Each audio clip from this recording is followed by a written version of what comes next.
یہ بات بڑی اہم ہے، یاد رکھیے، ٹھیک۔ اسی طرح جو ہے آپ صلی اللہ علیہ وسلم فرماتے اور کہتے، یہ صحیح بخاری اور صحیح مسلم کی روایت ہے، متفق علیہ روایت ہے، حضرت جابر رضی اللہ عنہ حدیث کے راوی آپ نے فرمایا کہتے ہیں کہ جو ہے ایک غزوے میں نبی اکرم صلی اللہ علیہ وسلم کے ہم ساتھ تھے اور واپس ہو رہے تھے، تو مدینہ کے قریب میں نے عرض کیا، اللہ کے رسول نے سوال کر پوچھا، یا اللہ کے رسول صلی اللہ علیہ وسلم، میں نے جو ہے ابھی شادی کی ہے۔ آپ نے پوچھا کنواری سے یا مطلقہ سے، کسی بیوہ سے؟ تو آپ نے فرمایا کہ میں نے جو ہے ایک بیوہ سے شادی کی ہے، اس لیے کہ ان کو بہنیں تھیں چھوٹی جن کی تربیت اور پرورش کی ضرورت تھی۔ تب آپ صلی اللہ علیہ وسلم سے فرمایا، کہا کنواری سے یا بیوہ سے؟ میں نے عرض کیا بیوہ سے۔ آپ نے فرمایا کنواری سے شادی کیوں نہیں کی؟ یہ تیرے ساتھ کھیلتی اور تو اس کے ساتھ کھیلتا۔ دیکھیے بڑی بہترین اور بڑی اہم بات بتائی جا رہی ہے۔ وہ بات کیا ہے کہ جب کنواری لڑکی سے تم نکاح کرو گے تو وہ یہ تمہارے ساتھ کھیلتی اور تم اس کے ساتھ کھیلتے۔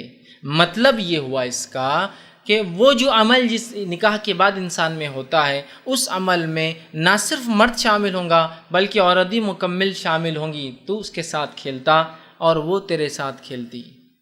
یہ بات بھی بڑی اہم ہے، خواتین عورتوں کو سمجھنے کی، یاد رکھی۔ بہت سی بار عورتیں اس چیز کو بھول جاتی ہیں، جس کا نتیجہ یہ ہوتا ہے کہ رشتے ٹوٹ جاتے ہیں اور انسان کسی اور کی طرف مائل ہو جاتا ہے، کیونکہ اس کو ایسا نظر آتا ہے کہ اس کا ساتھی جس کے ساتھ وہ رہ رہا ہے، اس کی بیوی اس عمل کے لیے راضی ہی نہیں، اس کا دل ہی نہیں اس چیز میں۔ دیکھیں حدیث